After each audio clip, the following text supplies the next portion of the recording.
Bismillahirrahmanirrahim. Rabbi shrah li sadri wa yassir li amri wahlul 'uqdatam min lisani yafqahu qawli. Assalamualaikum warahmatullahi wabarakatuh.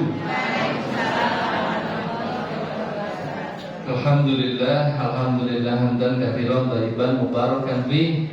Alhamdulillahilladzi khalaqal mauta wal hayata liyabluwakum ayyukum ahsanu amala. Asyhadu an la ilaha illallah wahdahu la syarika lahu wa asyhadu anna Muhammadan abduhu wa rasuluh. Allahumma shalli ala Muhammad wa ala ali Muhammad. Alhamdulillah wa syukurillah wa la haula wa la quwwata illa billah. Masya Allah, bapak-bapak, ibu-ibu, adik-adik, adiknya sedikit ini. Perkenalkan ini ya, saya sebenarnya bukan ustadz, ini dipanggilnya ustadz gitu ya. Kalau dai ya, karena kita harus jadi dai gitu ya. Sampaikan walaupun hanya satu ayat. Tapi kalau disebut ustadz, saya bukan guru ya, karena jenengan bukan murid saya juga. Tapi saya ada di sini dihadirkan Allah, diperjalankan yang wasilah Ustadz Bangun yang mengundang saya untuk sharing ketemu dengan jamaah Masjid Khairul Ummah. Kebetulan saya juga di sana ada pesantren sekolah namanya juga sama, Khairul Ummah gitu ya. Jadi sama, Khutum Khairul Ummatin Ukhrijat Linnas gitu. Sama-sama memakai dalil yang sama untuk menjadi kelompok orang yang dikatakan Allah menjadi sebaik-baik umat. Insya Allah kita semoga diperjalankan Allah menjadi orang yang menjadi golongan Khairul Ummah, insya Allah. Ya, salawat dan salam kita sampaikan kepada baginda Nabi besar Muhammad Sallallahu Alaihi Wasallam, yang kepada beliau kita berhutang sangat banyak. Kalaulah dengan ibu saja kita hutangnya bisa banyak banget ya, karena ibu melahirkan dengan toh nyowo, ibu melahirkan dengan segala jerih payahnya 9 bulan mengandung kita hutangnya tidak terbalaskan ya dengan ibu, apapun yang sudah kita lakukan. Nah ini dengan Rasul kita Nabi Muhammad SAW, Masya Allah, kita hutangnya luar biasa besarnya. Karena wasilah beliau kita diperjalankan untuk mendapatkan hidayah dari Allah Subhanahu Wa Taala, dikenalkan dengan Islam, di mana Islam ini adalah sebaik-baik rezeki yang Allah berikan kepada kita. Karena dengan Islam yang kita imani, dan semoga Allah juga meridhoi iman kita dan menjadikan ridhonya Allah itu mendatangkan wasilah untuk kita diperjalankan, dimudahkan untuk memasuki surganya Allah tanpa hisab, insya Allah. Ya, Bapak Ibu, ngagem bahasa Jawa apa bahasa Indonesia nih? Biar ini bahasa Indonesia apa deh? Bahasa Jawa bukan saya. Karena saya datangnya dari Banjarnegara, jadi bahasa Jawa saya ngapak-ngapak aja, nanti malah aneh di sini, nggak kan? Terus saya ingin tadi sedikit gambaran kegiatan yang kami lakukan di Masjid Muslim United di Yogyakarta. Mungkin sebagian besar dari sini belum pernah ke sana sih. Kapan-kapan kalau ke Jogja, tidak cuma ke Malioboro tapi mampir ke Masjid Muslim United. Insya Allah di sana nanti banyak wisata. Jadi mau lihat ring road ada, mau lihat masjid yang tidak ada kubahnya ada. Ini atau kubahnya betul? Ada lagi? Oh berarti sambil jalan. Karena masjid tidak perkara harus ada kubahnya juga, Nah, tempat ditegakkan sholat, kita sujud di hadapan Allah itu menjadi masjidnya Allah. Nah ini sampai luar-luar tidak bisa masuk atau memang memilih di luar atau VIP di luar. Tidak apa-apa lagi lihat. Tapi Masya Allah ini Bapak Ibu ada waktu jam 6 sampai jam 7 untuk bermajelis ilmu di sini tuh memang tidak ada kerjaan atau memang diniatkan? Diniatkan. Masya Allah. Ini jarang-jarang gitu loh. Biasanya itu ya langsung habis subuh jam 6 sudah selesai. Ini malah jam 6 baru mulai. Masya Allah. Artinya ini memang untuk mencari ilmu, mencari pahala itu kan harus diupayakan. Harus dengan effort. Harus ada pengorbanan. Nah, pengorbanan kita itu sebanding dengan pahala yang kita raih. Insya Allah seperti itu. Jadi, ya balik lagi, saya sebenarnya profesi saya ini adalah pengusaha. Namanya Rumah Warna. Ada yang sudah pernah dengar nama Rumah Warna? Dereng ya, karena juga jenengan bukan target market saya. Jadi mungkin tidak pernah dengar. Dulu pernah ada di Mundilan, ada mitra saya, tapi sudah tutup, sudah lama banget. Ya, jadi kalau Rumah Warna itu bisnisnya adalah tas anak-anak sekolah.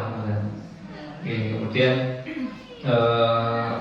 saya bergerak untuk sudah 5 tahun ini mulai terjun urusan supporting dakwah, jadi bikin acara dakwah. Tapi bukan saya yang berdakwah, saya bikinkan untuk ustaz-ustaz. Kebetulan sekarang ada Masjid Muslim United di Yogyakarta baru berusia 1 tahun. Dan tadi ada berbagai kegiatan, kurang lebih ada 21 program yang kita jalankan di Masjid Rumah Warna, Masjid Muslim United.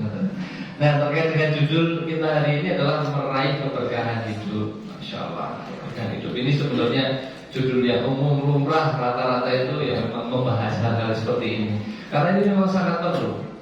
Sebenarnya itu apa sih yang kita inginkan di dalam kehidupan kita? Kenapa, Bapak Ibu? Yang kita menginginkan hidup kita itu kayak apa? Satu kata, bahagia. Tadi apa lagi? Bahagia, terus berkah, terus aman. Oke, ya. Macam-macam gitu ya. Muda kaya raya, tua poya-poya gitu ya. Mati masuk surga, benar ya. Jadi kebanyakan orang satu kata kalau ini tadi tidak ada yang muncul salah satu pun ya. Karena Masya Allah soleh-soleh di sini ya. Jadi kriteria hidupnya itu sudah keberkahan, jadi kebahagiaan. Tapi orang-orang di luar sana itu bicara hidup itu apa yang dikejar? Kesuksesan. Benar betul? Sukses. Nah, sementara definisi sukses masing-masing orang itu beda-beda. Permasalahannya di situ. Nah, kita sebagai orang Islam itu perlu tahu sebenarnya definisi kesuksesan untuk orang Islam itu sebenarnya kayak apa yang dimaui Allah kan?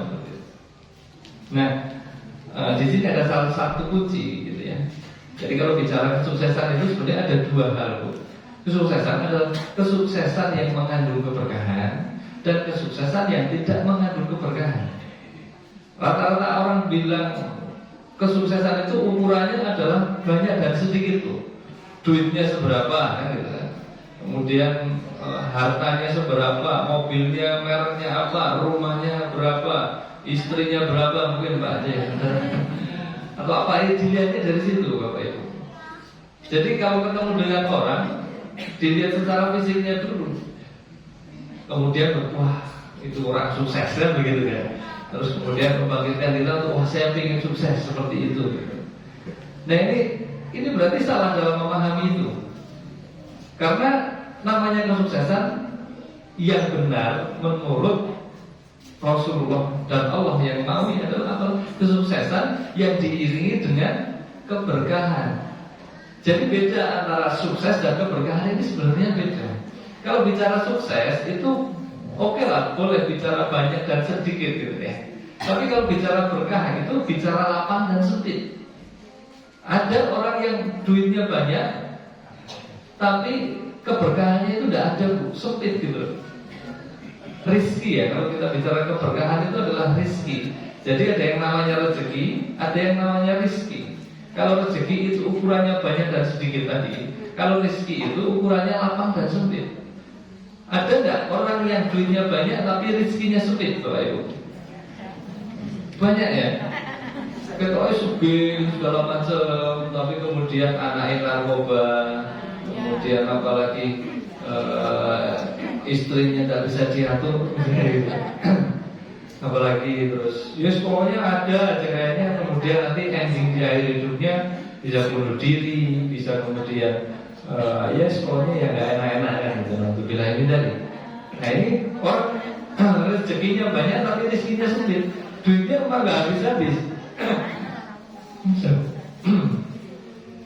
Duitnya nggak habis-habis, tapi rezekinya, kelapangannya, keberkahannya itu nggak ada. Kemudian ada orang yang duitnya itu ya sedikit, jadi yo sugih yo orang gitu, yo nek ngomong kere yo, jadi masih bisa makan ya bisa ngomong kere gitu ya. Tapi ya dia hidupnya itu tenang, tidak punya utang, terus anak-anaknya itu tidak punya duit tapi kok iso ya tamat S1, S2 mungkin seperti itu.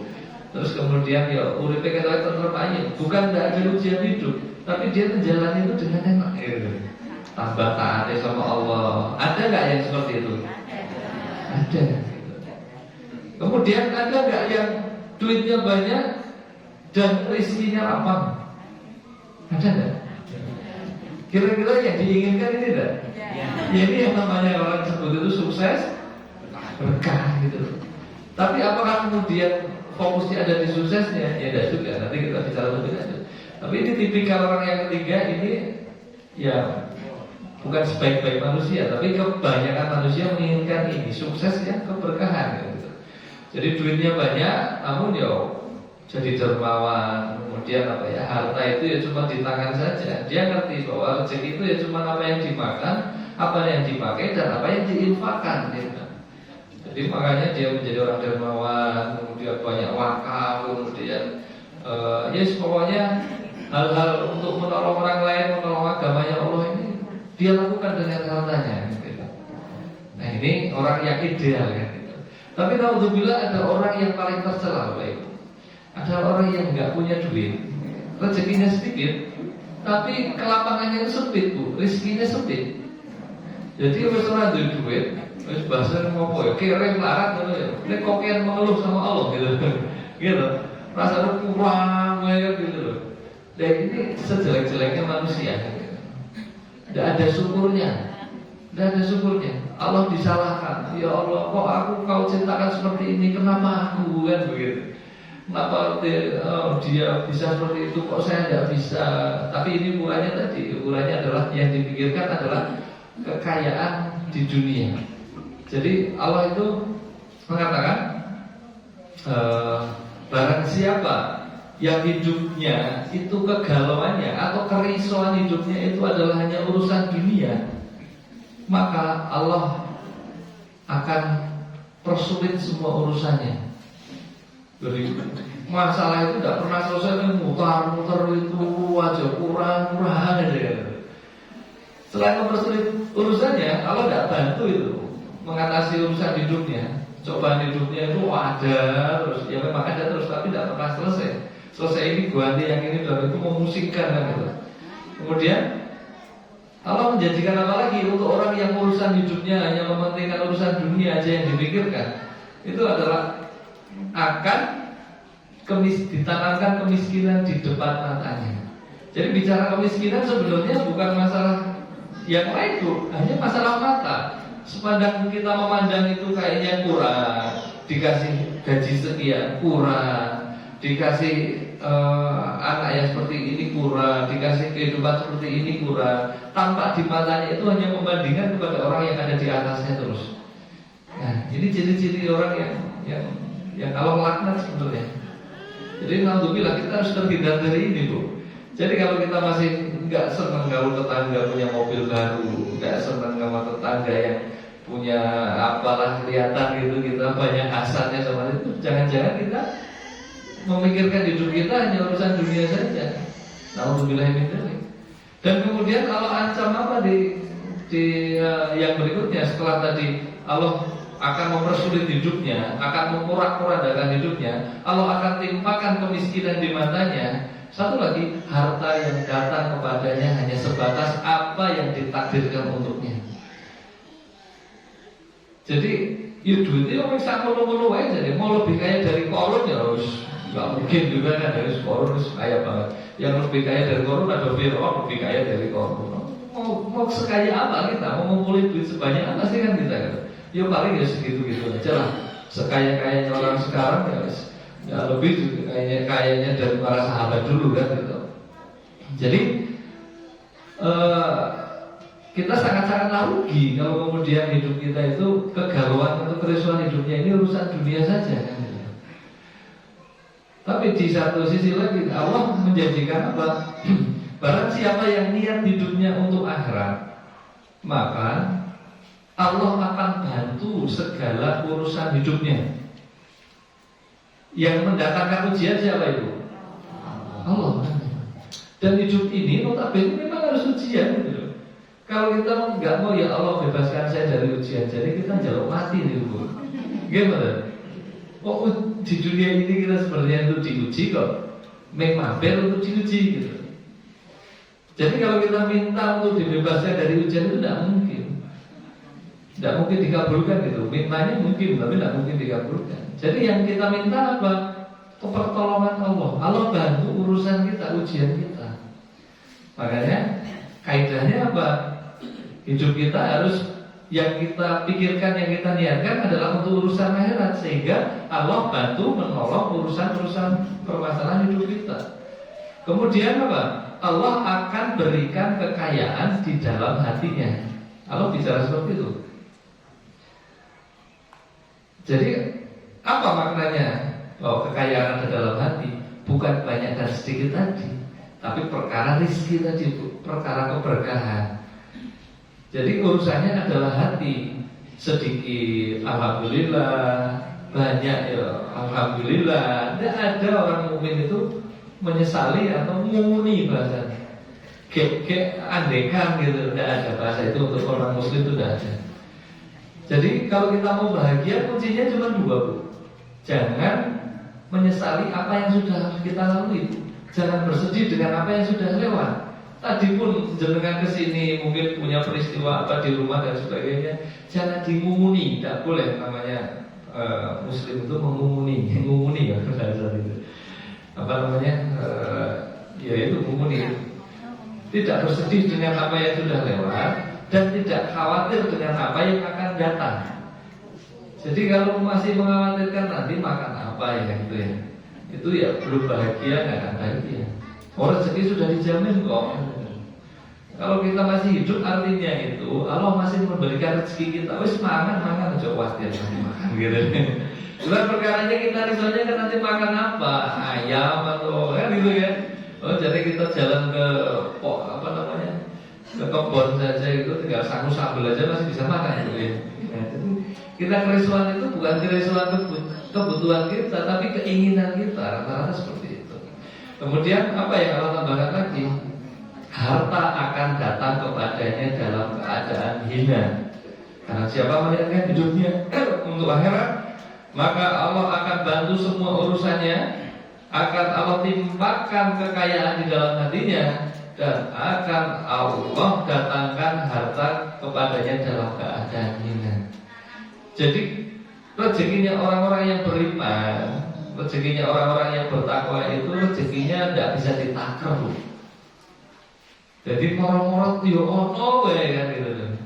Ndak pengen ngono ya, bukan ndak pengen ya, pengen lebih pengen itu datangkan sama Allah. Tapi kalau orang-orang yang bertakwa beriman, kepikiran itu aneh-aneh gitu. Jadi sadar diri ya. Jadi orang perlu ngapain kita minta helikopter kan gitu. Gitu. Helikopter minggu ngopo di jalur kan gitu. Minta kapal selam buat apa kan gitu. Ya kalau orang yang beriman dan terinstal Islam di dalamnya, pasti dia meminta sesuatu untuk apa? Untuk bantu juga agamanya Allah. Karena kaidahnya intan surullah yang surkum. Tolonglah agamanya Allah, maka Allah akan menolong kita. Makanya ya apa yang kita minta sama Allah itu ya minta segala sesuatu yang untuk kembalikan lagi diberikan untuk menolong agamanya Allah.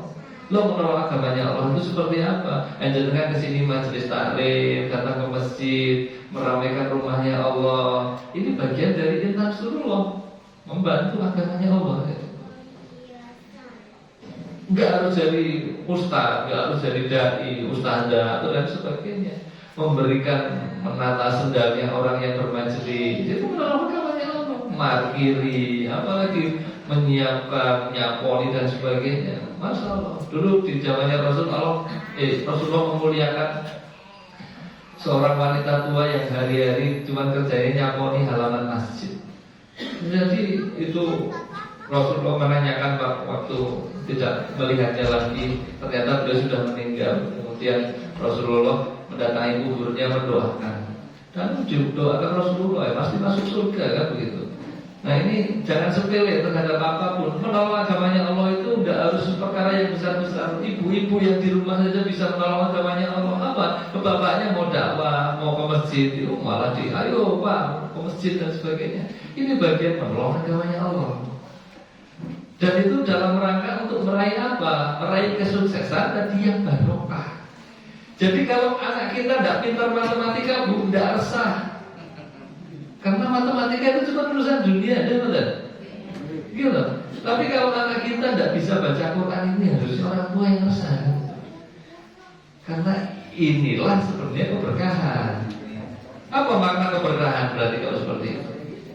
Apa waktu keberkahan? Kalau makna secara bahasa ya, keberkahan itu bertambahnya kebaikan, ziyadatul khair, bertambahnya kebaikan. Lalu kebaikan yang seperti apa? Ya sebaik-baik kebaikan itu adalah bertambahnya ketaatan kita terhadap Allah. Manut tidak kita sama Allah? Allah sudah bicara dengan ada dalam Quran, Rasulullah bicara dalam sunnahnya kan begitu. Ini kita tak ada dengan itu kan gitu. Ini adalah parameter dari keberkahan. Jadi jenengan mau sehat, nek tambah taat sama Allah itu artinya sehatnya berkah. Tapi kalau sehat tambah jauh dari Allah, itu artinya sehatnya tidak berkah. Karena ini berarti suksesnya sukses yang tidak berkah. Dan itu akhirnya bukan menjadi sukses. Karena sejatinya sukses adalah saat kaki kita menginjakkan di surga. Namanya sukses sebenarnya sukses adalah saat nanti kalau kita udah hitung-hitungan amal kita, sisa mungkin ya ke surga tanpa hisab, kan? Pakai padilah orang-orang yang mati berjuang di jalan Allah kan, gitu, menjadi mujahid. Kita kan pengennya seperti itu. Biar kalau usah dihisab dulu udah pasti masuk surga, tahu-tahu udah menuju surga kan, gitu. Lebih enak. Bandingkan kita harus menunggu berapa ratus ribu tahun nanti di padang mahsyar atau di step-step nanti di syirat dan sebagainya, masih ditimbang kanan kiri, nanti pahalanya kita masih bertarung dengan orang yang kita dolimi, yang narik pahalanya kita, ya orang yang kita gibahin narik pahalanya kita. Makanya Allah menurunkan surat Al-Asr ya, wal asr innal insana lafi khusr, demi waktu asar, bahwasanya sesungguhnya semua manusia ini dalam keadaan merugi, bro. Kok merugi kenapa ya?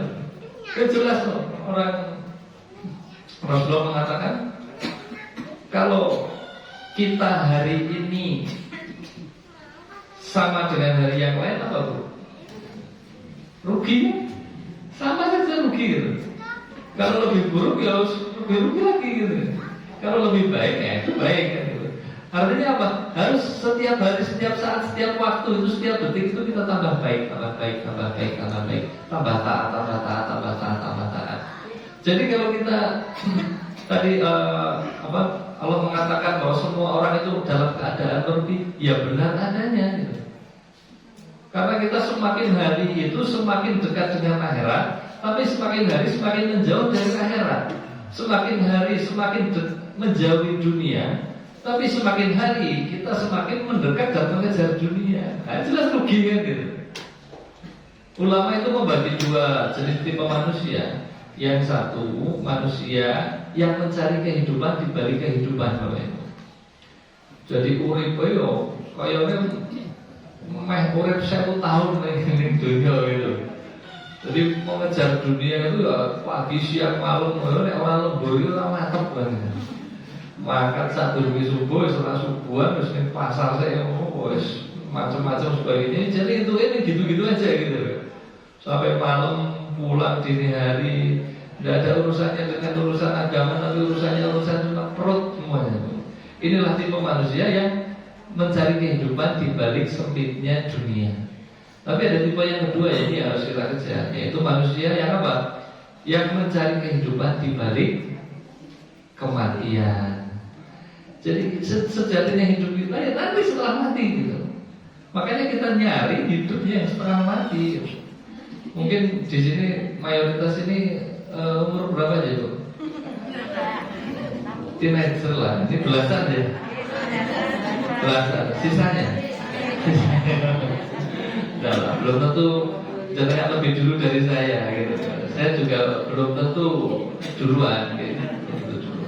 Jenengan belum tentu terakhir gitu. Ya, ini masalah umur tidak ada yang tahu. Makanya sebaik-baik nasihat adalah mengingat kematian, Bapak Ibu. Orang kalau sudah ingat mati itu kita ngerti nanti rumahnya itu cuma berapa sih? 1 kali 2, udah selesai gitu. Apa yang dibawa di situ? Tidak ada gelar kita ditulis di situ. Tidak ada kemudian ya apa namanya emas berlian kita bawa di situ. Tidak ada gitu. Jadi kalau kita ingat mati terus paripurna terus jadi wis entek iki. Terus kemudian kita jani aku urip iki menggo ngopo. Nah, terkait keberkahan ini kemudian apa? Ya kita ngerti. Karena kita nyari keberkahan itu adalah untuk bekal kita nanti setelah kematian. Gimana? Wallahi tidak ada artinya di hadapan Allah sebanyak apapun harta kita, sebanyak apapun kita mungkin kebaikan kita dan sebagainya di dunia ini, kalau niatnya cuma urusan dunia itu sama Allah tidak dianggap baik. Pun termasuk ibadah. Jenengan datang ke sini niatnya cuma apa? Untuk dapat sayur misalnya. Itu urusan dunia Bu, jangan Bu ya gitu. Perkara itu dapat itu bonus gitu loh. Gitu. Untuk datang ke rumahnya Allah itu panggilannya harus dengan panggilan iman Bu. Tidak bisa dengan panggilan saya dapat apa di sini kan gitu. Itu mungkin pertama-tama tidak apa-apa, tapi itu tidak bernilai di hadapan Allah. Ayat yang paling banyak bikin para sahabat Rasulullah itu menangis adalah surat Hud ayat 15-16. Surat Hud ayat 15-16 itu bicara tentang apa? Barang siapa orang itu meniatkan hidupnya ini, ibadahnya ini untuk urusan dunia, Allah akan kasih dunia Bu. Jadi kan datang ke sini pengen sayur, nanti dapat sayur pasti kan. Dapat apa yang diniatkan gitu. Dan Allah tidak akan mengurangi sedikit pun. Ini kasih. Jangan sedekah Bu, saya sedekah nanti biar saya itu dilipat gandakan dan bisnisnya kita tambah gede. Saya tahajud biar proyek saya goal. Itu dunia Pak, niatnya Pak. Bukan tidak boleh. Itu niat yang kedua dan yang ketiga. Niat yang pertama bukan niat untuk itu Pak. Sedekah karena perintah Allah, karena ingin taat sama Allah kan gitu. Jangan datang ke masjid, dia niatnya apa? Ia mencari ilmu, menghilangkan kebodohan diri untuk biar dapat pahala kan gitu ya. Ini niat yang utama. Makanya di ayat yang ke-16-nya, setelah tadi yang ke-15 Allah mengatakan kalau kamu niatnya untuk dunia maka akan aku kasih dunia dan tidak akan aku kurangi sedikit pun. Tapi di ayat 16, tapi tidak tersisa sedikit pun di akhirat kecuali hanya neraka. Oh, benar itu. Waduh ancaman ring tidak main-main kan. Tidak tersisa sedikit pun yang dunia kasih, tapi di neraka di akhirat kecuali neraka saja yang siap disiapkan sama Allah. Dan batal apa yang telah mereka usahakan dan mereka upayakan. Jadi kita harus jumpang jumping masjid, harus mengangkat kuasi sebelum subuh kita ini diniatkan untuk urusan dunia Bu. Allah kasih dunianya, tapi yang terjadi apa? Allah siapkan neraka. Makanya para sahabat Rasulullah itu sampai nangis makan kurma.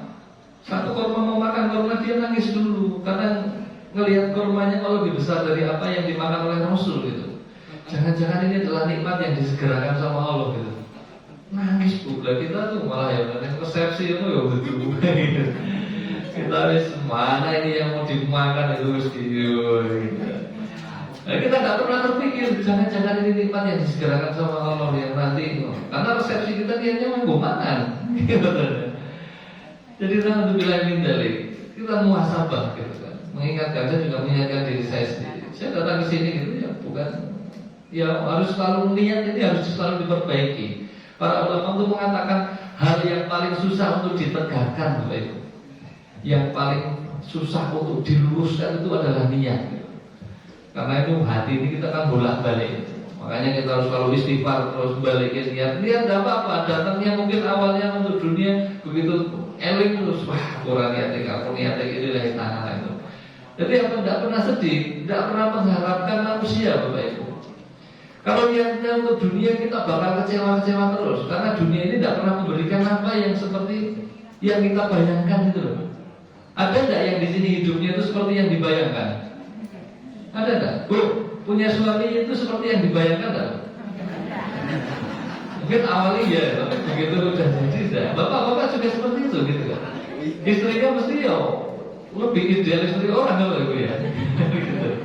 Akan selalu seperti itu. Apa yang kita punya itu ya mesti punya ideal seperti apa yang kita bayangkan kan.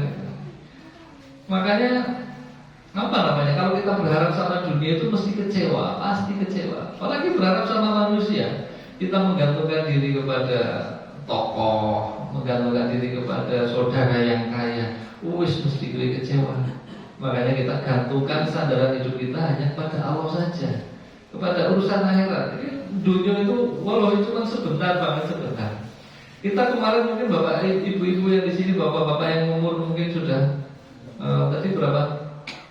Ada 60-an dan sebagainya ya. Tapi masih mirip-mirip cari bel ini. Gak kelihatan ya. Misalnya dari 50, 60, ini tidak lama loh Bapak Ibu. Tidak lama. Kayaknya kemarin baru SD, baru SMP, baru SMA. Loh kok Israel ini yang ke-30 ya gitu. Jadi gak kerasa, malah tidak terasa. Anak kita yang mungkin kemarin masih bayi, tahu-tahu sudah SMA, tahu-tahu sudah dinikahkan, tahu-tahu sudah punya cucu. Ini kok cepat sekali loh, cepat, tidak kerasa kan. Jadi kalau kita terus kemudian tidak berpikir sebenarnya kita hidup untuk apa sih, sebenarnya kita mau kemana sih kan gitu. Apakah kita menyangka bahwa kita dibiarkan begitu saja hidup dunia ini untuk memilih? Tidak Bu, Allah tidak bicara seperti itu dalam Al-Quran juga surah Al-Quran. Nanti boleh cari. Apakah kamu mengira kamu dibiarkan begitu saja di dunia ini tanpa dikasih tujuan? Enggak. Tapi sementara kita tidak pernah cari tahu, ngerti ini tujuan hidupku. Ya wes, ngojan aku di lainnya dari muntilan dari petani. Ya wes, ngurus aku petani tok wes. Wes yang penting bisa mangan. Ini sudah selesai gitu loh. Nah sementara sebenarnya tidak seperti itu. Kita diciptakan di dunia ini untuk apa Bapak Ibu? Beribadah, macam-macamnya. Tapi survei membuktikan Bu, banyakkan orang itu ya, yang pertama dijawab itu di dunia itu apa? Cari makan Bu. Sehingga itu jadi yang utama. Kerja itu nek orang kerja itu orang mangan gitu. Nek orang obah orang mamah bahasanya kan. Itu menjadi patron yang pertama. Oh, nek orang ini mangan apa jualan terus? Kan gitu. Kemudian yang kedua adalah cari kaya. Ini survei gitu ya. Kemudian yang ketiga itu di dunia itu apa? Untuk bersenang-senang. Makanya urip iki pisan. Nek orang senang-senang terus ngomong kan gitu. Ini tidak pernah cari tahu untuk ngapain di hidup. Kemudian yang keempat apa ini kan lebih mengagetkan lagi tuh. Untuk kawin. Berarti ini survei ya. Kemudian yang kelima apa? Orang hidup ditanya, kamu ngapain hidup? Untuk apa tujuannya? Biar populer. Maka populer itu dikejar Bu. Orang pengen jadi artis, orang pengen jadi YouTuber, pengen jadi pejabat dan sebagainya. Karena ngejar apa? Populer, biar dikenal. Nah. Kemudian yang keenam apa? Untuk menguasai dunia, pangkat jabatan dan sebagainya. Itu dikejar. Kemudian yang semakin sedikit ke bawah ini beribadah gitu kan. Ada terus menjadi wakilnya Tuhan, menjadi khalifah fil ard di bumi kan gitu. Kemudian yang terakhir yang 10 adalah untuk mencari ridhonya Allah gitu. Ini yang benar yang mana itu? Ya kalau di Al-Quran kan jelas ya, wa mamalatul jinna ya. Jadi nggak diciptakan jin dan manusia kecuali hanya untuk beribadah. Nah sekarang pertanyaannya adalah definisi ibadah apa itu? Ibadah itu apa? Apakah ibadah menjengeng-jengeng masjid? Tidak bisa seperti itu.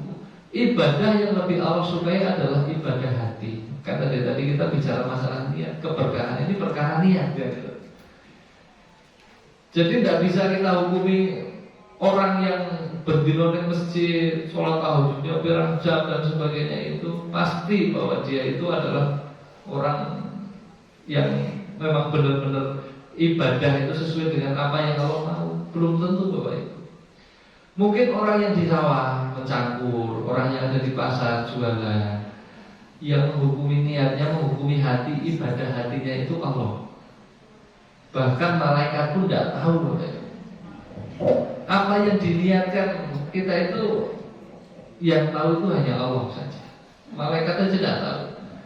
Malaikat itu cuma mencatat kita baik, ditulis kebaikan. Kita sholat, ditulis sholat. Kita zakat, ditulis zakat. Sedekah, ditulis sedekah. Tapi di hadapan Allah nanti Allah tahu. Kamu tuh niatnya itu tidak untuk aku. Kamu niatnya cuma untuk dunia. Salah masuk neraka.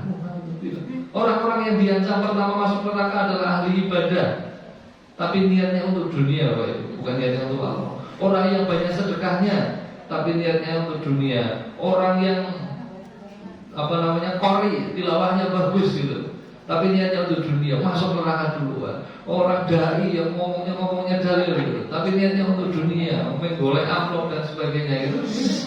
Alhamdulillah. Ya ini makanya apa? Allah itu lebih menghargai ibadah hati, bukan perkara fisik. Fisik bagus dia kan gitu. Mungkin tampilannya ya jenggotnya panjang, celana cingkrang dan sebagainya. Di sini sujudnya harus sekira kabel lah dan sebagainya lah. Ini kelihatan simbol-simbol sebagai orang yang soleh itu kelihatan kan gitu. Tapi siapa yang tahu tidak ngerti. Siapa tahu orang yang di pasar juga ikhlas, tapi orangnya itu ibadah hatinya itu tidak pernah dengki sama orang. Dia qalbun salim gitu ya. Pokoknya tidak pernah hasad sama orang, gampang memaafkan orang, tidak pernah iri sama orang. Ini yang diminta Allah gitu ya. Tapi tentu dia syaratnya beriman gitu ya. Kan banyak juga orang yang kayak gitu tapi tidak beriman. Artinya apa? Bukan orang muslim. Ya tidak ada hadapannya Allah. Di hadapan Allah tidak ada. Tidak ada artinya juga. Tapi kan kita bicara orang muslim kan gitu. Ya ini perkara niat ini, perkara hati ini menjadi hal yang utama Bapak Ibu. Jadi ibadah jangan mencangkul gitu ya. Diniatkan karena ini ikhtiar diperintahkan sama Allah, mencari pahalanya Allah, ya jadi ibadah. Tapi nek mencangkul yo niatnya gue boleh makan tok, yo intuit makan tok boleh. Aja. Kita masuk ke WC nek diniatkan untuk ibadah, Bu. Nongkrongin jenengan itu yang ibadah. Doa dulu ya dulu ya. Keluarnya jadi ibadah, mau tidur ibadah, dalam tidurnya ibadah. Jadi seorang muslim itu dari tidur sampai bangun sampai tidur lagi itu semuanya ibadah. Selama apa? Diniatkan untuk ibadah. Apa sih yang membedakan nikah dengan zina Bapak Ibu? Kan niatnya, gitu. Niatnya akhirnya dia ijabkan gitu kan. Apa yang dilakukan kan salah saja, gitu. Orang zina dengan orang nikah kan gitu. Jadi jangan dipisahkan perkara ibadah itu urusannya masjid. Perkara yang jogo nih berdagang itu urusannya itu urusan beda meneh gitu. Padahal Islam itu mengatur A sampai Z. Dari politik, sosial, budaya, ekonomi dan sebagainya itu apa yang tidak diatur dalam Islam? Tidak ada Bapak Ibu. Coba yang ada diatur. Semuanya diatur dalam Islam. Hanya kita tidak tahu ilmunya. Makanya kaidahnya dalam Islam itu adalah menuntut ilmu adalah perkara yang wajib. Masya Allah ini sudah datang ke sini, Insya Allah tinggal luruskan niatnya saja. Jangan sampai ada niat-niat yang lain. Panggilannya adalah iman. Karena bekal terbaik kita nanti adalah iman dan takwa kita di hadapan Allah. Dan orang bertakwa itu definisinya adalah yang dikatakan Ali bin Abi Thalib, bahwa orang bertakwa adalah orang yang detail dalam mempersiapkan urusan akhiratnya dibandingkan dalam mempersiapkan urusan dunianya. Jadi dia akan lebih sibuk baca Quran, mempelajari Quran dibanding baca WA. Tapi WA yang dibaca pengajian ya, gitu. Tapi itu kan yang tahu lah sendiri kan. Dia akan lebih banyak waktunya itu kalau yang laki-laki itu sholat berjamaah di masjid dibanding malah banyak yang tidak sholat kan banyak kan. Gimana? Kita muhasabah, kita bercerminlah. Saya juga ini nasihat buat saya sendiri kan. Karena sejatinya agama Islam itu adalah nasihat, agama nasihat. Jadi memang harus terus kita itu hati kita dinasihati terus, dikasih ruh terus gitu. Karena kalau perkara dunia itu dinasihati sekali itu sudah ingat terus Bapak Ibu. Gitu. Misalnya saya dikatakan bapak saya sebelum meninggal, bapak ini duit rumah ning ngene ngono bapak mati iki kowe tak warisi sing iki ya ngene. Bapak bicara sekali berpuluh-puluh tahun bapak sampai meninggal masih ingat saya Bu. Oh dulu bapak pernah ngomong kayak gini nih, duit rumah ning ngene gitu. Tapi kalau perkara urusan akhirat tuh jenengan sekarang dengar nasihat ya terkait akhirat. Begitu tua sudah lupa Bu. Ya sudah. Sampai lupa menghadapi kenyataan. Ternyata hidup tidak semulus apa yang dibayangkan kan gitu. Ya memang seperti itu tabiatnya manusia. Jadi gampang futur. Makanya Allah itu memberikan panggilannya sehari 5 waktu itu berdekatan. Nah kita ngerti duhur wis asar dulu. Wis asar ku dulu wis maghrib kan gitu. Kita menggerutu gitu. Itu sebenarnya mengingatkan. Itu diingatkan terus kan gitu. Padahal dulu pas waktu syariat sholat ini diturunkan pertama berapa waktu Bu? 50 waktu gitu. Karena Allah tahu itu manusia itu gampang banget futur gitu loh. Kalau tidak diingatkan terus ya mesti nek wis ngurusi urusan dunia mesti akhiratnya keteter, itu pasti. Makanya Allah kasih kaidah barang siapa niatnya adalah akhirat, maka dia akan mendapatkan akhirat dan dunia akan mengikuti ya gitu. Tapi kalau niatnya untuk dunia, maka dunia belum tentu didapat, tapi akhiratnya juga pasti hilang gitu. Jadi pilihannya kan cuma 2 Bu, gitu. Kalau sibuk ngurusi dunia boleh itu borak, nek akhirat mesti ucul kan gitu. Nek ngurusi akhirat, tapi dunia tidak ditinggalkan, akhirat yang didapat. Ya, bukan berarti ngurusi akhirat terus diurus kerja ngurusi tidak kerja tapi niatnya itu ibadah, itu ya jadi akhirat kan gitu. Jangan dipisah-pisahkan. Jadi kita sekarang mencari tahu kita itu di dunia ini sebenarnya boleh pilih tidak Bapak Ibu? Boleh pilih tidak? Boleh ya? Ya boleh. Kamu rata-rata hidup itu pilihan kan gitu ya. Nah, tapi sebenarnya kalau kita cari tahu tidak ada pilihan. Jangan pilih surga atau neraka. Aku mau milih, iya nggak mau milih kan mesti surga ya gitu ya.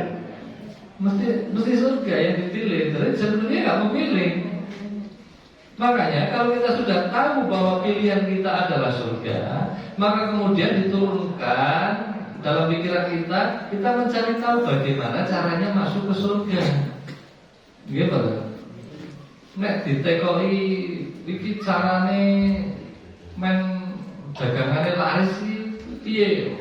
Wah pinter, tanyane sing gasik. Wah terus dagangane ditoto sing apik. Dipasang di pinggir jalan, pasang baliho gitu. Mungkin orang-orang pengumuman iklan dan sebagainya. Ini pintar untuk urusan itu Bu. Tapi ini ditanyain, gimana cara jenengan bisa meraih surganya Allah? Bingung Pak. Gimana? Dalamnya yang siji. Biasanya aku kan sholat. Anak sholat kan ditompo terus dia. Karena aku puasa Ramadan. Anak puasa pun tidak diterima gimana? Wah aku sedekah, Anda sedekah mulia, nggak diterima gimana? Habis itu habis. Dan dia ditanya, lah kamu pengen ke surga, kamu tahu nggak surga itu kayak apa? Apa itu surga? Pernah dibayangkan? Ya memang surga tidak bisa dibayangkan seperti apa yang kita bayangkan. Tapi kan dalam Al-Quran kan surga disebutkan tuh kan, bentuknya seluas langit dan bumi kan gitu. Ada berapa level yang gini. Orang-orang yang beriman itu memimpikan itu, membayangkan Bapak Ibu. Jenengan kalau menginginkan sebuah mobil saja dibayangkan ya betul. Jenengan mau umroh saja dibayangkan, wah Mekah itu kayak apa. Mungkin enggak, jangan bicara Mekah ya. Kita bicara jenengan ke Singapura misalnya, jenengan ada tiket dikasih nih Singapura. Jenengan, oke, saya mau ke Singapura. Apa yang dicari tahu dalam ke Singapura? Mesti Singapura jenenge apa sih kan gitu. Gimana? Kalau jenengan tidak cari tahu Singapura, nggak akan tertarik dengan Singapura kok. Gimana? Singapura, ini wes sing macul ya kah kok gitu. Ngono ning Singapura, sing nyemen, sing apa gitu. Jadi apa biasa saja kan gitu. Lah kita biar nggak biasa surga itu ya kita cari tahu surga itu kayak apa, neraka itu kayak apa, sehingga tertrigger diri kita sangat pengen banget menginginkan surganya Allah kan gitu. Orang kita mau ke Singapura tadi saja harus kita ngurus visa, ya mungkin sekarang ada visa, tapi harus vaksinnya berapa kali, transitnya lewat mana mungkin kan gitu. Mungkin dari sini tidak bisa langsung ke Singapura, harus ke Jakarta dulu dan sebagainya, dicari tahu gitu loh untuk bekal ke sana. Lah kita ke surga tidak pernah cari tahu bagaimana cara masuk ke surga. Di surga ini mau screeningnya bagaimana gitu, mau penjagaannya cara bahasanya pakai bahasa, tidak pernah kita cari. Ya tidak akan pernah sampai ke sana. Masa kita mau cari ke surga tahu-tahu dalam bayangan kita bangun tidur sudah langsung masuk ke surga? Ya tidak bisa itu. Lalu bagaimana mereka orang-orang yang berjuang untuk surganya Allah, berada di medan jihad di Palestina, di perang Badar, mereka mati kemudian masuk surga dengan jiwanya dan hartanya mereka. Lalu kita tidak pernah mengupayakan bagaimana caranya masuk ke surga, tahu-tahu mau sesurga dengan mereka. Kan tidak mungkin kan gitu. Sama halnya seperti kita tadi, mau ke Singapura, tidak pernah tertarik dengan Singapura, tidak pernah mencari tahu bagaimana caranya ke Singapura, ya tidak akan pernah ke Singapura kan begitu. Gimana? Nah, ini analogi saja. Gitu. Jadi kita harus sangat benar-benar pengen menginginkan surga, sehingga dalam hidup kita itu kita ngerti hidup kita untuk ibadah untuk mencari keberkahan untuk mencari ridhonya Allah. Karena kita masuk surga bukan karena banyaknya amalnya kita, Bu, karena Allah ridho dengan kita. Mungkin kita banyak amalnya, tahajudnya, sholat banyak dan sebagainya. Itu seberapa dibandingkan apa dosa kita? Banyak banget dosa kita, Bapak Ibu. Betul, ada yang tidak punya dosa. Dan kadang-kadang kita dosanya malah dosa hati, ini dosa yang paling berat, Bapak Ibu. Dosa hati ini dosa yang paling berat. Mungkin kalau sekedar mukul orang gitu ya, mukul orang tinggal minta maaf sama orang selesai gitu. Tapi masalah hati ini luar biasa. Jadi makanya tadi lebih bernilai ibadah hati dibanding ibadah fisik, Bapak Ibu. Bukan ibadah fisik tidak bernilai gitu ya, tapi ini makomnya kan gitu. Makomnya ibadah hati ini lebih gitu. Jadi masuk surga itu dengan qalbun salim, hati-hati yang bersih, hati-hati yang tidak ada hasad, hati-hati yang sudah selesai untuk memang niatnya hanya untuk Allah saja. Dunia itu cuma di tangan, dunia itu cuma sepele, remeh-temeh gitu. Kira-kira dunia di hadapan Allah ini remeh-temeh atau sesuatu yang besar, Bapak Ibu? Remeh-temeh. Lalu mengatakan dunia ini tidak lebih berharga dari sayap seekor nyamuk. Apa harga dari sayap seekor nyamuk? Kita dikasih aja tidak mau kan gitu. Gimana? Dan dunia ini bagikan cuma setetes saja, tengah samudra ini diteteskan dibanding itu akhirat. Jadi kalau kita gadekan hidup yang singkat ini hanya untuk ngurusin dunia, tidak boleh keberkahan di sini, tidak tambah taat sama Allah, tidak cari tahu bagaimana caranya ke surga, bagaimana mengupayakannya. Kita cuma ya, yang penting Islam, yang penting sholat, yang penting tidak dolim sama orang lain, sudah selesai itu. Ya ini bukan perkara benar yang salah ya Bu, tapi itu kalau yang saya yakini tidak cukup Bapak Ibu. Kan kita pengennya masuk surga tanpa hisab, benar tidak?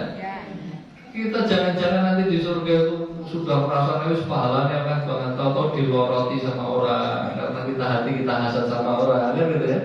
Wah itu ngeri kan gitu. Makanya ya kita harus menginstal diri kita dengan Islam itu secara sempurna, secara kafah, secara semuanya. Jangan sepotong-potong, Bu. Jenengan kalau ketemu dengan Ustaz Yusuf Mansur, bayangannya Islam itu apa, Bu? Sedekah. Gimana? Jadi misalnya kalau sedekah yang satu kabeh kan gitu, kan? Ini bukan perkara benar salah, ini contoh. Ketemu dengan hakim, wah, nanti apa? Perkara hati toh. Ya jadi orang hati toh macam-macam kan gitu. Nanti ketemu dengan Ustaz apa lagi? Misalnya Adi Hidayat, wah kudu ngapal Quran ya kan gitu kan.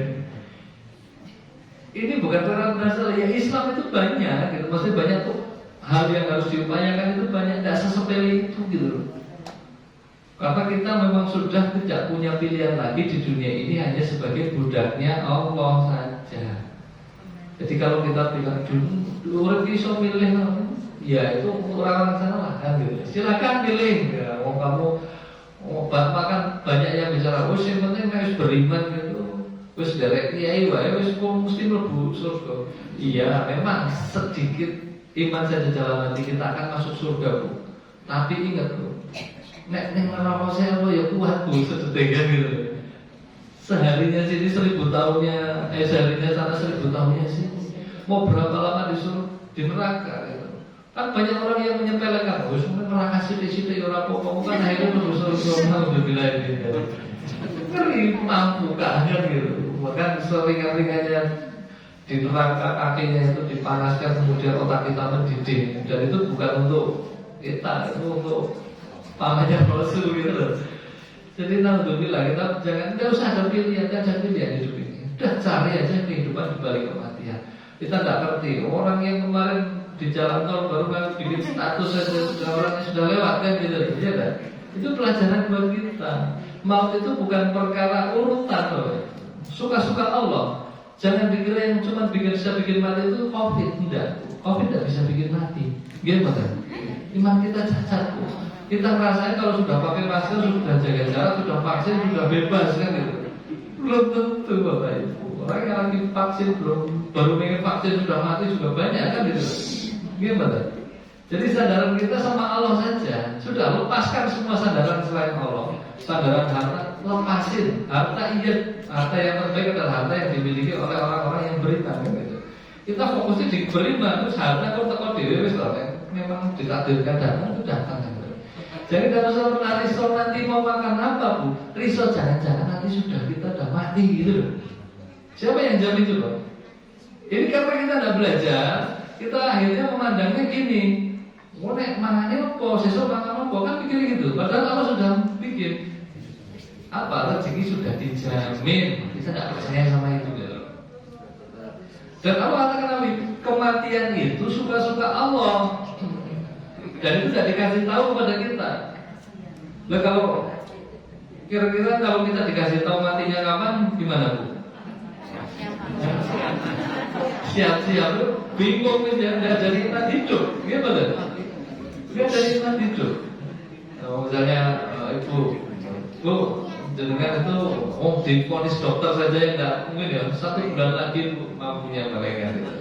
Itu surah enak mana, itu udah jelas kan gitu ya. Makanya Allah tidak kasih tahu itu karena ngerti kita nanti mesti ya rakar baru lah disuruh pegang gitu. Makanya ini ujiannya ini bahwasanya kita menyadari hidup ini adalah ujian. Ujian itu tingkatnya, levelnya adalah sesuai dengan kapasitas iman kita Bapak Ibu. Semakin beriman, semakin dekat sama Allah, ujiannya tambah besar. Wah, kamu Denny. Ya memang seperti itu. Orang yang dijanjikan masuk surga siapa? Para nabi dan rasul. Ujiannya ringan atau enggak, Bu? Berat dan berat banget. Rasulullah yang orang terbaik saja yang diciptakan sama Allah itu diuji luar biasa kan? Kemudian Nabi Yusuf cemplungin sumur di penjara gitu. Nah, kita tuh masya Allah pengen banget ke surga gitu ya, Bu ya. Tapi tidak mau ujian, kan gimana ya? Gimana? Terus yang kita ikuti siapa? Ya biarkan ujian datang, pasti akan sesuai dengan levelnya kita. Yang patut kita tanyakan, kok ujiannya saya kok cuma kayak gini-gini aja ya, kan gitu. Dan itu tidak ditolong Allah balik, karena ujiannya mengikuti, baik kan gitu. Nah ini yang harusnya kita berpikir, oh jangan-jangan ini kita memang tidak pernah naik level ini kan. Ujiannya akan datang, tapi Allah janjikan pertolongannya itu lebih besar. Dan pertolongan Allah di dunia ini adalah bentuknya adalah keberkahan, kelapangan. Oke, kita punya banyak masalah banyak, tapi kita masih bisa senyum, kita masih bisa baik sama orang. Mungkin usaha kita bangkrut, tapi kita tidak menyalahkan apapun. Kita paham bahwa ini kodenya Allah, memang takdirnya Allah. Kita dilahirkan menjadi anak sopo, wis kulite ireng, kulit opo gini, wis tidak Pak. Enggak usah dirisaukan gitu loh. Enggak usah apa namanya gedungan dengan hidup kita. Ini namanya berkah. Jenengan sehat, tadi kalau tambah taat sama Allah itu berkah. Jenengan sakit, kalau tambah sakitnya menambah ketaatan sama Allah itu juga berkah. Jenengan kaya, tambah taat sama Allah itu berkah. Jenengan miskin, tambah taat sama Allah itu berkah. Jadi kriterianya adalah tambah enggak kita taat sama Allah. Jadi makin hari makin tambah bagus gak bacaan Qurannya kita, makin tambah ilmu dan kita, kan gitu. Makin tambah baik gak sama tetangga kita, makin apa pokoknya hal-hal tadi parameternya adalah untuk mencari kehidupan di balik kematian, karena kita tidak tahu kapan kematian akan menjemput kita. Itu Rasulullah sudah mengatakan umur umatku ya plus 60 kan gitu, 60 70 wis bonus. Jadi apalagi ya sudah ya, umur segitu wis apa yang kamu harapkan gitu, apa resort dengan aku ninggalin apa anak cucuku itu warisan apa, tidak usah galau seperti itu. Mereka sudah dikasih rezeki sendiri kok gitu. Apa yang kita punya itu apa yang mau saya bawa ini, wah apa yang saya harapkan nih, apa yang mau saya infakkan gitu. Terus tinggal secukupnya aja. Apa itu duit sawah dengan sertifikat ditumpuk-tumpuk, mulai mati itu rezekimu, itu rezekinya anakmu kan gitu. Tapi kita cari rezeki yang untuk kita, coba kan gitu. Anak juga sebenarnya kalau diinstal Islam di dalamnya, dikasih pendidikan Islam di dalamnya, dia tidak berharap kalau sama orang tua warisan gitu, itu tidak diharapkan. Jadi kadang-kadang kita karena pendidikan kita diajarkan dari dulu dalam era nenek moyang kita itu ya salah tadi, kejarlah dunia, tapi ya jual sholat ya kan gitu. Kerja sih apa ya, ini kan jual sholat, balik. Sebenarnya hidup kita itu sholat, kerja itu ya. Jadi apa? Kerja itu ibadah, tapi kan terus dipisah-pisah. Kerja ya urusan kerja, rapopo, nanti apa namanya dalam bisnis ya haram-haram sidik rapopo. Boleh sekarang diangkat, boleh sekarang gitu. Ini kan kaidah yang salah kan gitu. Terus rapopo ditobati soalnya gitu. Iya nek tobat, kan gitu.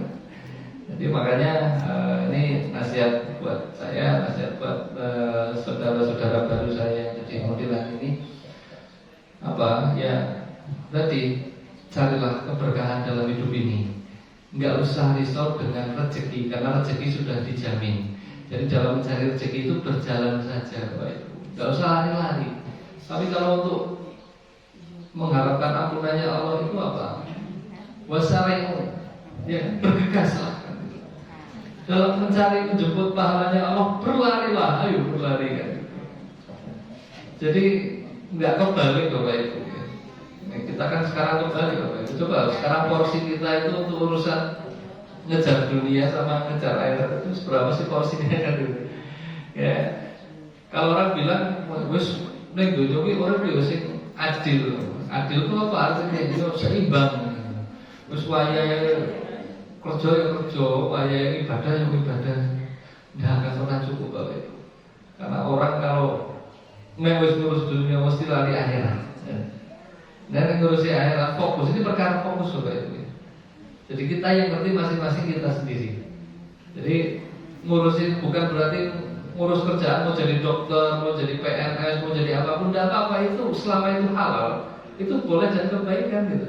Tapi akan jadi ibadah kalau kemudian urusannya dikaitkan dengan dua hal, dikaitkan dengan akhirat dan perkara ini. Dan kedua adalah kontribusi terhadap Islam. Jadi kalau kita tadi dikatakan Allah itu wal asr innal insana lafi yusrin. Lanjutannya illal ladzina amanu wa 'amilus sholihati wa tawassaw bil haqq wa tawassaw bis sabr. Jadi kecuali siapa orang yang tidak merugi adalah orang-orang yang beriman. Satu kan. Ya. Illal ladzina amanu wa 'amilus sholihati. Gitu ya. Orang-orang yang menegakkan salat gitu. Wa tawassaw bil haqq, yaitu orang yang saling menasihati dalam kebenaran. Nah, artinya apa? Dakwahku sampaikan walaupun hanya satu ayat ataupun kebaikan, tidak pakai ayat pun orang pokoknya gitu. Menasihati kalau ada kedoliman, ada orang yang tidak sesuai pada tempatnya tadi, dinasihati. Jangan diam saja. Tapi minimalnya apa? Mengutuk dalam hati. Karena iman itu kan 3 levelnya. Orang yang imannya paling tinggi kalau melihat kemungkaran, lihat kedoliman apa? Selesaikan dengan kekuasaannya, dengan tangannya. Yang kedua, dengan lisannya, dinasihati. Yang ketiga dengan hatinya. Dan itu selemah-lemahnya iman. Lah kita sudah dengan tangan enggak, dengan mulut enggak, hatinya juga enggak resah, Bu. Jangan-jangan enggak ada iman gitu, Bu. Gimana? Mungkin apa namanya, kita biarkan anak-anak kita ada di luar gak pakai jilbab, kita tidak resah, Bu, tidak nasihatin kan gitu. Jadi jangan-jangan kita tuh tidak ada iman. Kita mungkin tergelimang dalam riba dan sebagainya, tidak tergerak, Bu, kita tidak resah, Bu. Jangan-jangan kita tidak ada iman gitu. Sejelek-jeleknya iman itu, walaupun tidak bisa ngapa-ngapain itu harus kita mengutuk dalam hati sebenarnya tidak seperti ini kan ya. Seperti harusnya ini Allah tidak ingin seperti ini kan. Jadi apa namanya, kalau memang benar-benar seseorang itu terinstal Islam di dalam hatinya dengan benar, maka dia pasti akan bergerak, tidak akan diam. Tidak ada namanya cita-cita itu apa, nanti nestuo, yang penting ngomong cucu, nonton sinetron, gitu ya, yang penting mengisal sholat itu enggak, Bu. Zamannya sahabat Rasul 80 tahun aja masih pergi ke medan jihad, Bu. Jadi tidak ada namanya menghabiskan umur, tidak ada. Umur sampai kapan aja tidak tahu mau menghabiskan umur, gitu. Jadi cita-cita kita harus yang besar, jangan sepele. Cita-cita kita hanya apa? Wis mantok kayak anakmu, wis tak mantok kayak kabeh wis alhamdulillah kelar wis uripku gitu. Enggak seperti itu, sekali kan gitu. Kita tuh akan dihisab dari semua sisi setiap detik apa yang kita lakukan. Jadi sangat rugi kalau kita tidak tadi menasihati dalam kebaikan dan satu kesabaran. Jadi kaidah untuk mendapat keberkahan ini pasti akan diuji dengan kesabaran. Nah, ini buat Sandra. Jawab dulu ya. Iya, masya Allah. Jadi terakhir, sabar itu ada 5 ya. Sabar itu ada 5. Yang pertama adalah sabar dalam ketaatan sama Allah. Nah, jadi taat uji sabar, diuji harta dunia, diuji kesibukan dunia, harus tetap taat sama Allah, itu sabar. Kemudian yang kedua, sabar dalam menjauhi maksiat, apa yang dilarang sama Allah. Kemudian yang ketiga adalah sabar menghadapi ujian. Terus apa ujian ini orang apa kan gitu. Terus mungkin duit ya orang apa banget ya gitu. Bahkan urusan itu sabar karena saya keberkahan kan gitu ya. Kemudian yang keempat adalah sabar dalam menuntut ilmu. Ini bagian sabar juga. Jadi orang muda-muda itu orang mau mangkat terus kan gitu. Sabar ya juga. Kemudian yang kelima adalah sabar dalam dakwah. Nah, sabar dalam dakwah. Ini kadang-kadang tidak diambil. Yo betul sabar memang baik. Sabar itu bergerak, ya. Sabar berikhtiar, bangkrut yo ikhtiar lagi itu sabar. Tapi sabar terus bisnis dan akhir terus orang tak bisnis lah, mereka bangkrut terus ini tersuudon sama Allah kan. Sebenarnya Allah lagi uji, kamu mau benar-benar beriman enggak? Akan diuji iman kita sehingga endingnya apa, kita menghadap Allah dalam keadaan bertakwa. Karena bekal terbaik adalah takwa. Makanya tadi MC bicara apa? Ya ayyuhalladzina amanu ittaqullah haqqa tuqatih wa la tamutunna illa wa antum muslimun. Ya, saya kira itu dari saya. Mohon maaf kurang dan lebihnya. Kalau ada kurangnya mohon dimaafkan. Kalau ada lebihnya jangan diminta kembali. Gitu. Ya, terima kasih. Dari saya sekian. Assalamualaikum warahmatullahi wabarakatuh.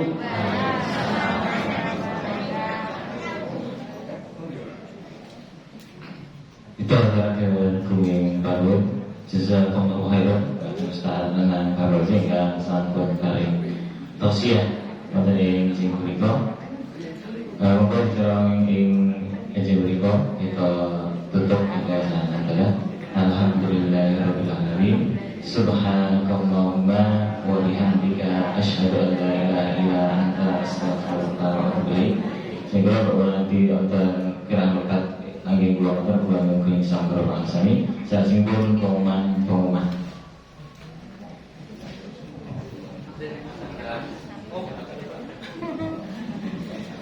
Assalamualaikum warahmatullahi wabarakatuh. Bapak Ibu, jadi mumpung Mas Nanang hadir di sini, kemarin kita dari Pak Dedi cuma dapat bertanya. Nah ini kesempatan Bapak Ibu mungkin untuk bertanya, penasaran. Kok minus terus, kok bisa melaku masjid juga atau apa monggo. Mungkin ada dari Bapak dulu yang mau bertanya, kita kasih kesempatan lanjut.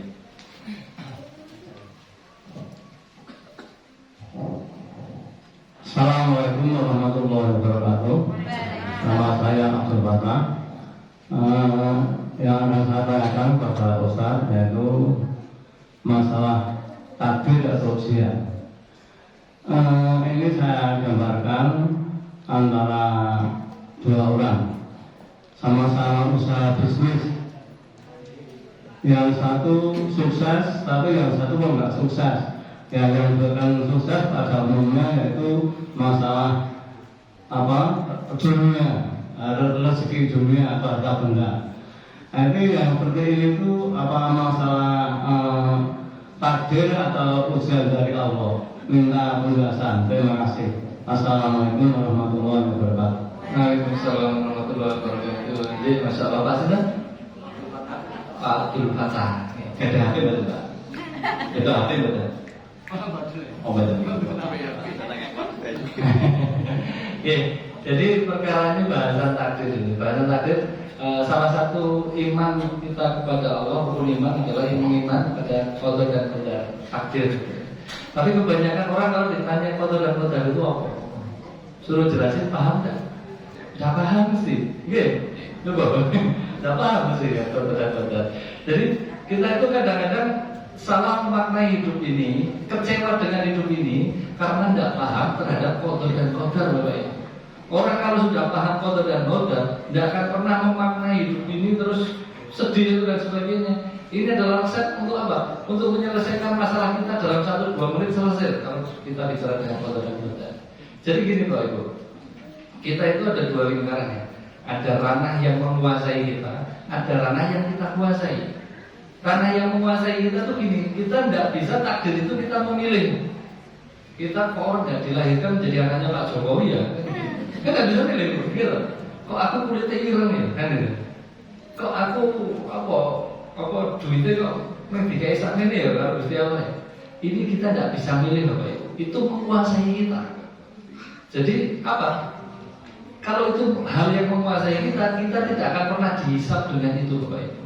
Allah tidak akan mempertanyakan, kamu kok nggak jadi anaknya Jokowi? Jangan ditanyakan. Kamu kok kulitnya ireng? Nggak ditanyakan Bapak Ibu. Jadi itu tidak perlu dirisaukan Bapak Ibu. Termasuk dalam ranah menguasai ini adalah masalah hasil rezeki tadi. Allah sudah menjadikan rezeki, tapi Allah tidak mengatakan rezeki kita berapa kan? Gaib kan? Iman itu kan mengimani hal-hal yang gaib Bapak Ibu. Biarlah yang tidak gaib yang kita imani cuma satu Al-Quran saja, ada bentuknya kan gitu. Yang lainnya hal yang gaib. Rezeki itu hal perkara gaib, dan itu ranahnya Allah yang menguasai kita. Jadi orang bisnis yang dilakukan sama, caranya sama, kalau yang cici sukses, urusannya untuk duit, yang cici kok bangkrut gitu. Ini hal urusannya Allah. Nah kita protes itu mumet Bu, ya betul. Mesti nasi dipikir kira nasi menguasai kita, mesti mumet. Tapi ada satu sisi lagi, ada ranah yang dikuasai kita. Yang dikuasai kita adalah ranah-ranah apa? Ikhtiar loh. Ikhtiar, tawakal, doa, itu ranah yang kita kuasai. Jadi kita mau bekerja, mau bisnis, itu ranah yang dikuasai kita ikhtiar. Oh, nek bisnis itu cari ilmunya. Nek jualan HP itu harus iso cara menghidupkan HP. Oh, nek servis HP seperti ini. Itu ranah yang kita kuasai. Tapi setelah tahu ilmunya, apakah pasti dia usaha HP terus kemudian sukses? Kan enggak. Karena ada ranah yang menguasai kita, takdir Allah tadi, qadanya Allah.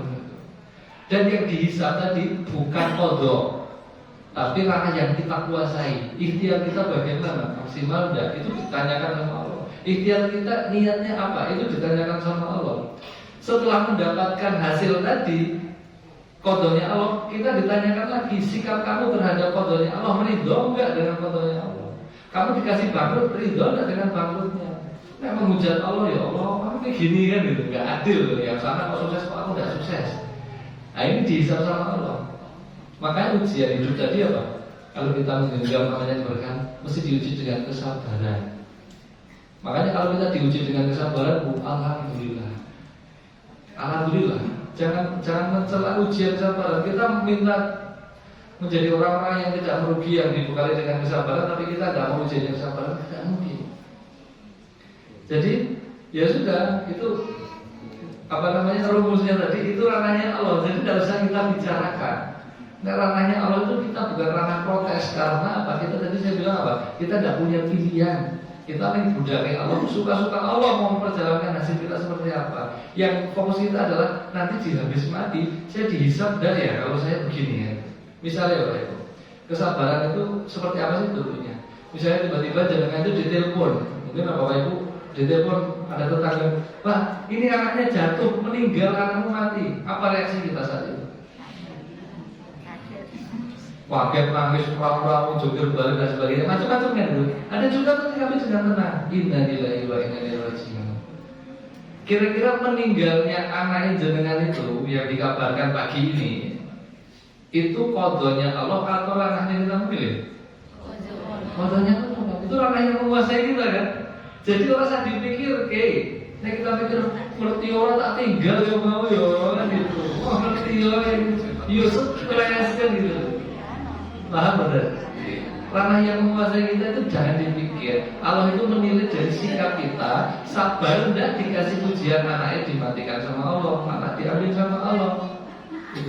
Itu yang akhirnya membuahkan Allah. Kalau Allah menghabis orang anak ya, maka Allah akan menggantinya dengan yang lebih baik. Ya kita hidup itu cuma iman kok. Jadi imannya apa? Al-Quran, Al-Hadis, gitu ya. Ya situ yang dipelajari. Kita hidup berdasarkan itu. Makanya kalau hidup kita pusing mikir dan sebagainya, itu mesti karena kita memikirkan qadanya Allah dan gak harus dipikirkan. Jadi kita sedih. Kok bojoku angel mengkandani ya kan? Bojo angel itu qadanya Allah enggak? Apakah bisa jangan merubah bojo? Tidak bisa. Kecuali Allah saja nanti yang kemudian mungkin melembutkan hatinya dan sebagainya. Kemudian kita tidak punya duit, tapi Allah kan berduit itu jadi jadikan Allah dan bukan ranahnya kita. Kita ranahnya suruh ikhtiar. Jadi ikhtiar ini kalau kita lakukan karena kita beribadah datang sama Allah itu jadi pahala. Tapi kalau kita menganggap rezeki yang datang sama kita karena ikhtiar kita, karena kepintaran kita, karena kita sudah kerja siang malam, karena rezekinya jadi datang, itu maksiat sama Allah. Oke, paham ya? Jadi jangan sok. Ini karena aku kerja keras, wah ini kalau rumahku ini hasil dari kerja keras, terus kamu bertambah, itu maksiat Bapak Ibu, menyandarkan pada kemampuan kita. Padahal kita sering doa apa? La haula wala quwwata illa billah. Tidak ada kekuatan lain, tidak ada daya upaya kecuali hanya Allah. Kita tidak ada apa-apanya, tidak bisa apa-apa gitu. Deh, apa deh Pak? Terus, apalagi sudah tanya, membuat HP langsung pakai power bank Pak nih, lagi misi bensin mau gratis. Berarti nak akal kurang ngantuk wow. Saat ini kan dulu kalau tadi kesempatan mengacung yang badi satu jari yang mau tanya, mau kita kasih kesempatan. Tanya betul ini. Oke. Berarti untuk pembagian 12.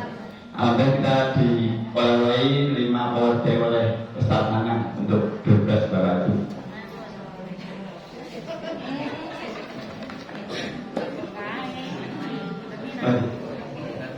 Kalau ada pertanyaan lain juga kabur mana?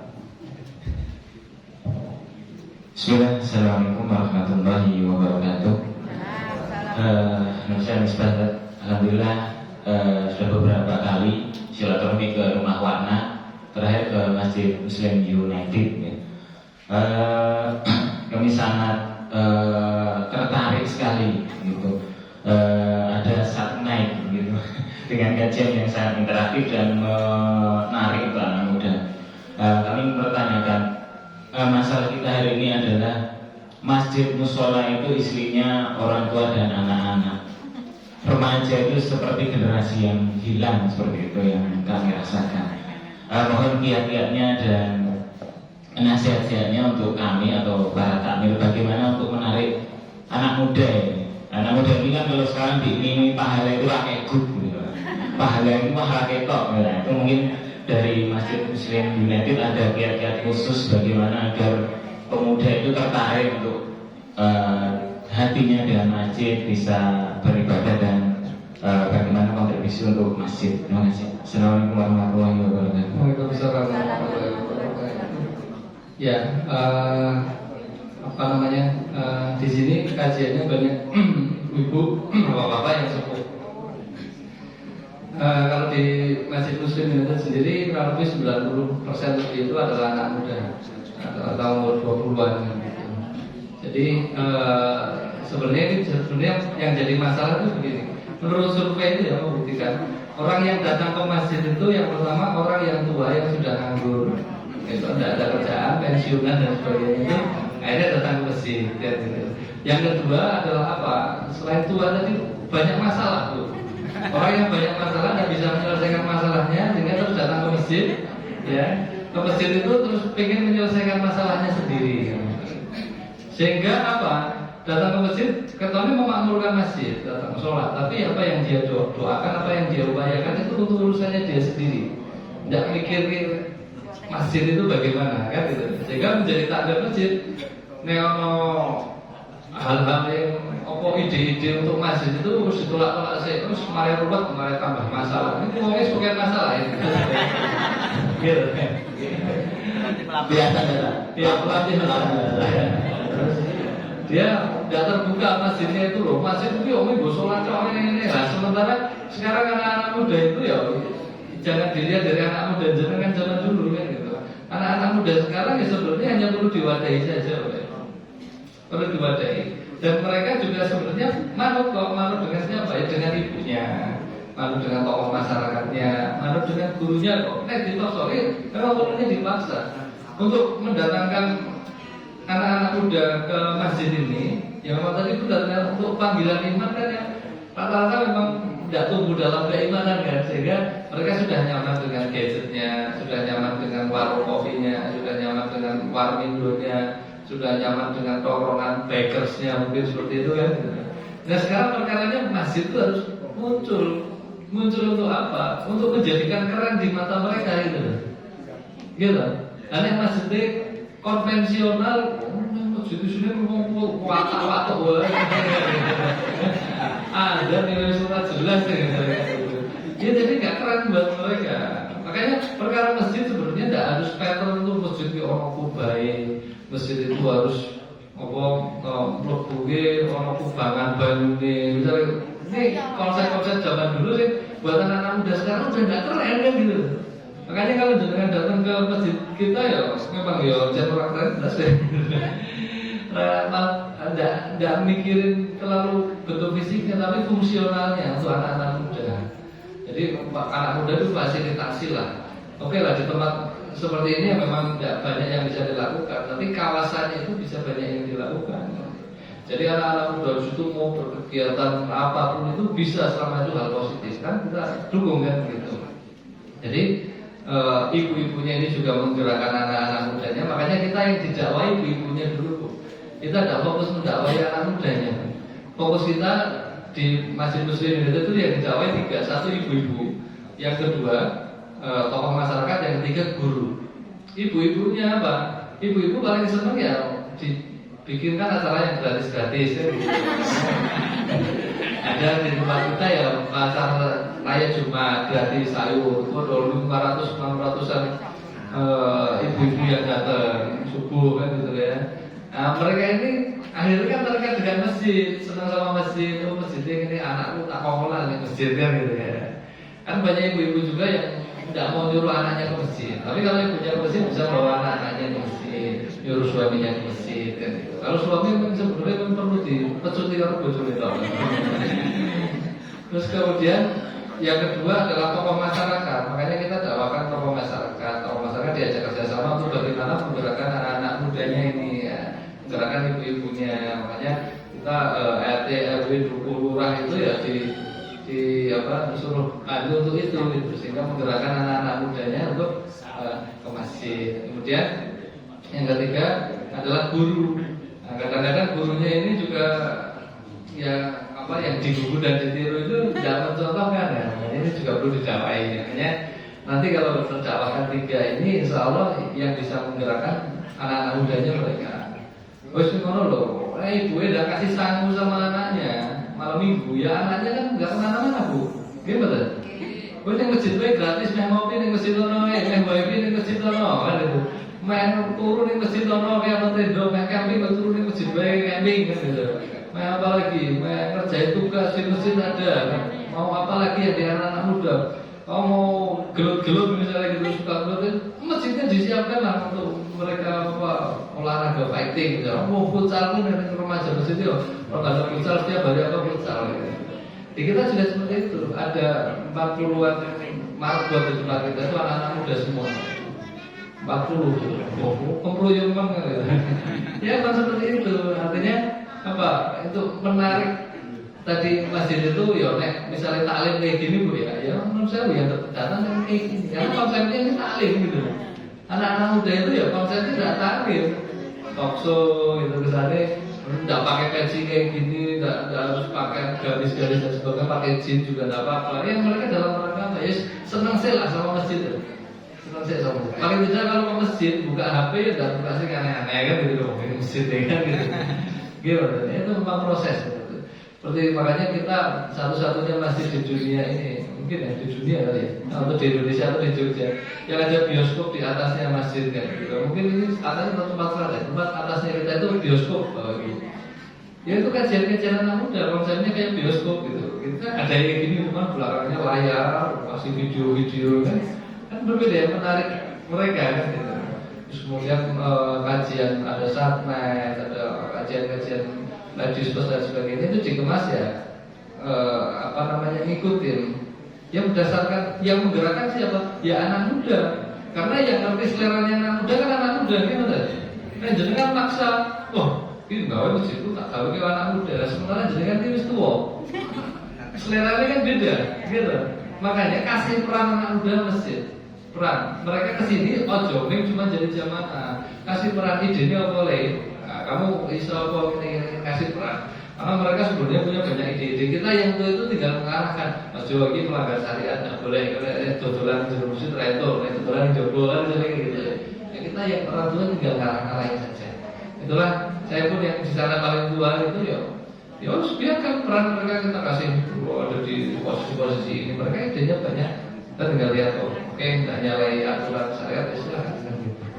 kita aja coba. Ya pembagian prioritas.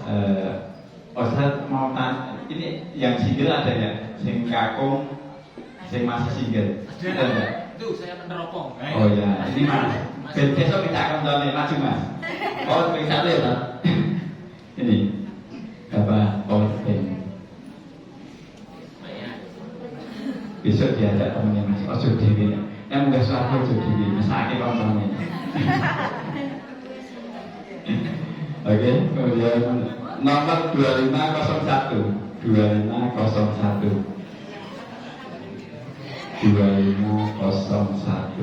mati bu mati.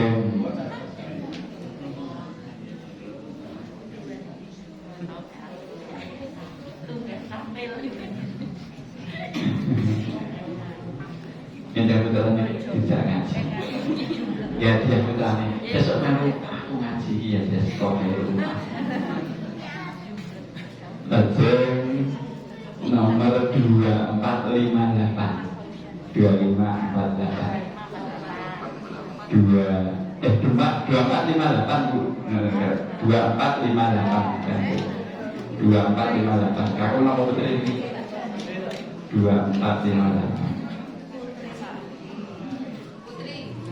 Putri mana? Ada putra Bu? Ada putra Kakak nama putri? Oh, ini sesok bijak ngaji putranya paling ya dia ORT jadi ngaji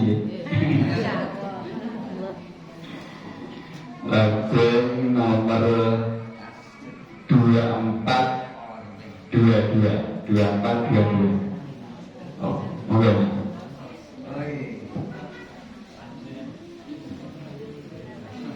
bantu betul Mas oh betul makanya ini tukar es krim buat kendaraan gitu makanya ditukar es krim apa belum tadi yang saya tengah sini kalau panitia. Lajeng nomor 2441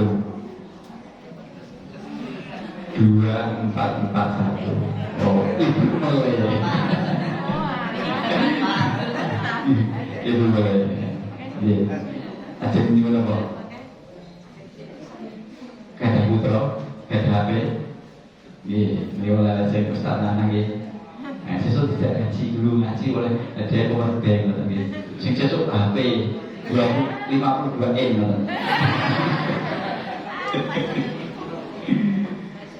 lajeng nomor 2494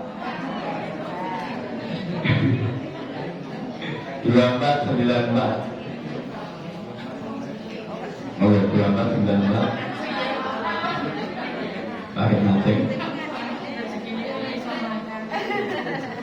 2494 kalian Bapak Ibu kartu santri Madrasah Taklim sudah jadi mungkin bisa diambil di depan nanti ganti ongkos cetak insya Allah mungkin ya power bank ini sudah jadi bisa diambil bagi yang belum jadi atau belum mengumpulkan nanti bisa menyetor fotokopi KTP insya Allah ke depan kita akan menunjuk yang bisa kita kerjasama insya Allah kartu santri itu bisa untuk periksa di klinik yang kita tuju dan insya Allah untuk biaya pengobatan di cover oleh Khairullah. Demikian apabila ada kesalahan mohon maaf sebelumnya. Informasi pagi hari ini dapat 1.113.000 rupiah. Saya tahu wassalamualaikum warahmatullahi wabarakatuh.